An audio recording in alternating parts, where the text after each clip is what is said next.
பக்தி களம் நேயர்கள் அனைவருக்கும் வணக்கம். இந்த காணொலியில ரொம்ப நாளா எல்லாருமே எதிர்பார்த்துக்கிட்டு இருக்க ஒரு விஷயம் என்ன அப்படின்னு பார்த்தீங்கன்னா, குரு பயிற்சி தான். பொதுவாகவே வருடாந்திரமாக பயிற்சி அடையக்கூடிய நிறைய கோள்கள் மேல மக்களுக்கு ஒரு ஈர்ப்பு உண்டு அப்படின்னு சொல்லலாம். அது குரு, சனி, ராகு, கேது. இந்த பயிற்சிகள்லாம் ஏன் முக்கியமாக பார்க்கப்படுது அப்படின்னா, வருடாந்திர கிரகங்கள் இதெல்லாம்.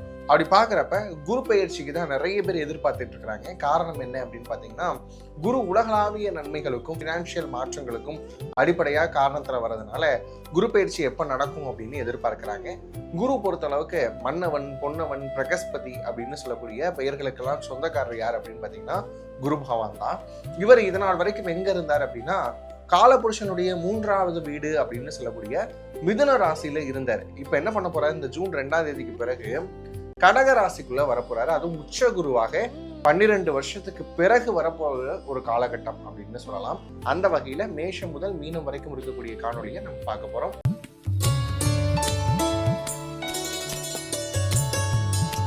மகர ராசிக்கு இந்த குரு பயிற்சி எப்படி அமைய போகுது? மகர ராசிக்காரங்க பாத்தீங்களா அப்படின்னாலே வாழ்க்கையில நிறைய நேரங்கள்ல ஏன் இப்படி நடக்குது எனக்கு மட்டும் அப்படின்னு சொல்லி ஏக்கப்பட்டு, இன்னும் சொல்லணும் அப்படின்னா விரக்தியினுடைய உச்சநிலைக்கே இருக்கக்கூடியவங்க மகர ராசிக்காரங்க.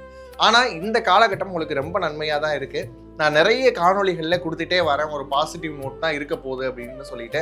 ஆனாலும் மகர ராசிக்காரங்க நம்புற மாதிரி தெரியல, உயிர் மட்டும்தான் மிச்சம் இருக்கு அப்படின்லாம் நிறைய கமெண்ட்ஸ் வந்து கொடுக்குறீங்க. பாசிட்டிவான மைண்ட் தாட் அப்படிங்கிறது இந்த குரு பயிற்சிக்கு பிறகு கண்டிப்பா வந்துடும். ஏன் அப்படின்னு பாத்தீங்கன்னா, உங்களுக்கு 7ஆம் இடத்தில் வரக்கூடிய குரு பகவான் எங்கெங்க பாக்குறாரு அப்படின்னு பாக்குறப்ப ராசியை பார்க்கிறார், அதுக்கப்புறம் 3ஆம் இடத்தை பார்க்கிறாரு, 11ஆம் இடத்தை பார்க்கிறாரு. இது எல்லாமே சிறப்பான இடங்கள் அப்படிங்கிறதுல ரொம்ப கவனமா இருங்க. 7ஆம் இடம் அப்படின்னு சொன்னாலே வரக்கூடிய குரு என்ன பண்றாரு அப்படின்னா, திருமணம் சார்ந்து இருக்கக்கூடிய முயற்சிகள்.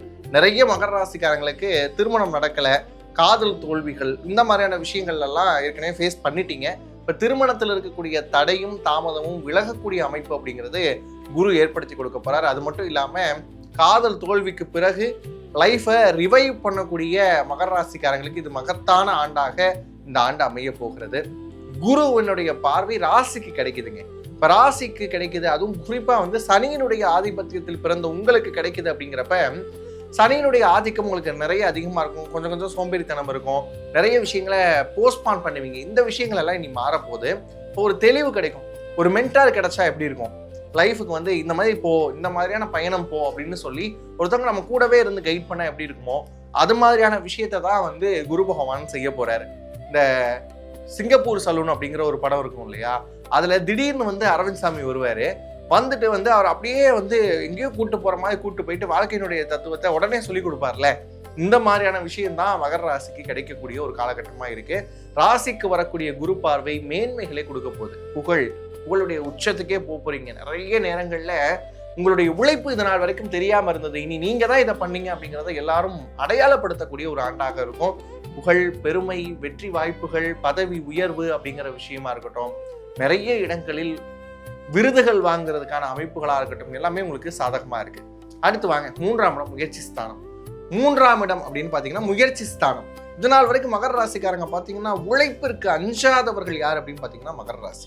நிறைய எஃபர்ட்ஸ் போட்டுட்டு எதுவுமே திருப்பி கிடைக்கல அப்படின்னு சொல்லக்கூடிய ஏக்கம் இருக்கு. எங்களை மாதிரி யாராலையும் உழைக்க முடியாது அப்படிங்கிற எண்ணமும் மகரத்திற்கு உண்டு. அப்படிப்பட்ட மகர ராசிக்காரங்களுக்கு இதனால் வரைக்கும் எதுவுமே கிடைக்கலைங்க.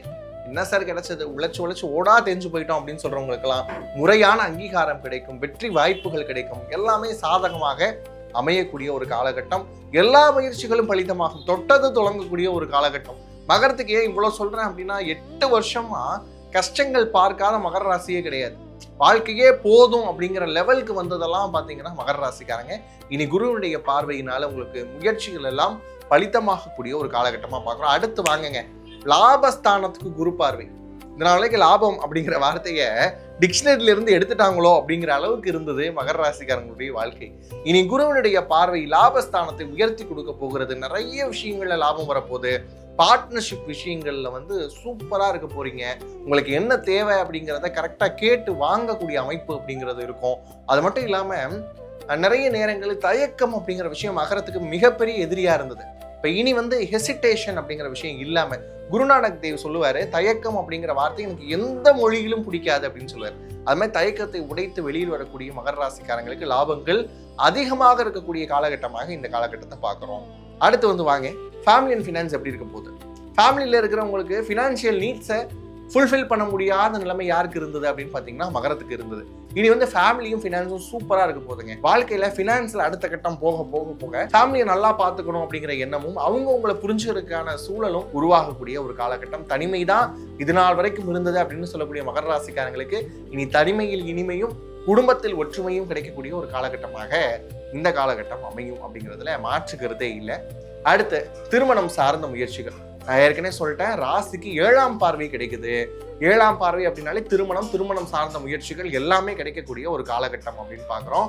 திருமணம் சார்ந்த பேச்சுவார்த்தைகள் எல்லாம் சிறப்படையக்கூடிய ஒரு காலகட்டமாக, நல்ல முறையில் நல்ல வரன்கள் வந்து திருமணம் ஏற்படக்கூடிய காலகட்டமாக, காதல் திருமணம் கைகூடுவதற்கான வாய்ப்பாக, அது பெற்றோர்களுடைய சம்மதத்தோடு வரக்கூடிய காலகட்டமாக இந்த காலகட்டம் அமையும். மகர ராசிக்காரங்களுக்கு குழந்தை பிறப்பு எப்படி இருக்கு அப்படின்னு கேட்டா ரொம்ப சூப்பராக இருக்க போது. குழந்தை இல்லை அப்படின்னு சொல்லி ஏக்கத்தில் இருந்த மகர ராசிக்காரங்க வீட்டிலலாம் குழந்தை பேரு அப்படிங்கிறது அமைய போகிறது. 16 வகை செல்வங்கள்ல குழந்தை பேர் இல்லையே அப்படின்னு யோசிக்கிறவங்க எல்லாருக்கும் குழந்தை பேரு அமைய போகக்கூடிய ஒரு காலகட்டம். 6ஆம் இடத்துல இது நாள் வரைக்கும் இந்த குரு என்ன பண்ணார்னா நிறைய நோய்களை கொடுத்தார். இப்போ 7ஆம் இடத்துக்கு வரவர் அதுக்கான மருந்தையும் கொடுக்க போறார். அப்ப ருணரோக சத்ருஸ்தானத்தில் இருந்த குரு தேவையில்லாத பகைகள், தேவையில்லாத உடல் நோய்கள் எல்லாத்தையுமே கொடுத்தாரு. இனி எல்லாமே சரியாகக்கூடிய காலகட்டம். டைஜஷன்ல பயங்கரமா பிரச்சனை இருந்த மகர ராசிக்காரங்களுக்கு டைஜஷன் சரியாகக்கூடிய காலகட்டம். ஆன்சைட்டி இருந்தது, பதட்டம் இருந்தது, எங்க போனாலும் சேரலை அப்படின்னு சொன்னவங்களுக்கு எல்லாத்துக்கும் வந்து இனி மருத்துவ முறைகள் கைகூடக்கூடிய காலகட்டம். இன்னும் சொல்லணும்னா குழந்தை பிறப்புக்காக மருத்துவம் எடுத்துக்கிறோம். நரம்புகளில் வீக்கம் இருந்தது, ஏன்னா கேது இருந்தார் இல்லையா, அவருடைய காரணத்தினால நரம்புகளில் ஏதேனும் தொந்தரவுகள் இருந்தது அப்படின்னு சொன்னா அதெல்லாம் சரியாகக்கூடிய ஒரு காலகட்டமாக இந்த காலகட்டத்தை பார்க்குறோம். நீ சிறப்பான பலன்களை நீங்க எதிர்பார்க்கலாம். அடுத்து இப்ப ஓவராலா உங்களுக்கு ஒரு ரேட்டிங் கொடுக்கணும் அப்படின்னா, நிலத்தத்துவத்தில் வரக்கூடிய உங்களுக்கு நீர் ராசியில் வரக்கூடிய இந்த குரு பயிற்சி 10க்கு 10 கொடுக்கலாம். சோம்பேறித்தனத்தை மட்டும் கொஞ்சம் அவாய்ட் பண்ணிக்கோங்க. வாழ்க்கையில எல்லாம் பாசிட்டிவா பாருங்க. பாசிட்டிவிட்டி இருந்ததுன்னு சொன்னா 100%க்கு 100% நீங்க நன்மைகளை எதிர்பார்க்கலாம். இன்னும் சிறப்பான நன்மைகளை பெறுவதற்கு ஏதேனும் கோயிலுக்கு போகணும்னா சொல்லுங்க அப்படின்னு சொன்னா, சமயபுரம் சென்று மாரியம்மனை வழிபாடு செஞ்சீங்க அப்படின்னு சொன்னா கண்டிப்பாக ஏற்றமும் மாற்றமும் உங்களுக்கு கண்டிப்பாக இருக்கிறது அப்படிங்கிறத குறிச்சு வச்சுக்கோங்க. இதே மாதிரியாக இன்னொரு காணொளியில் உங்களை சந்திக்கும் வரை உங்களிடமிருந்து விடைபெறுவது நான் உங்கள் பாலுவானந்த். நன்றி, வணக்கம்.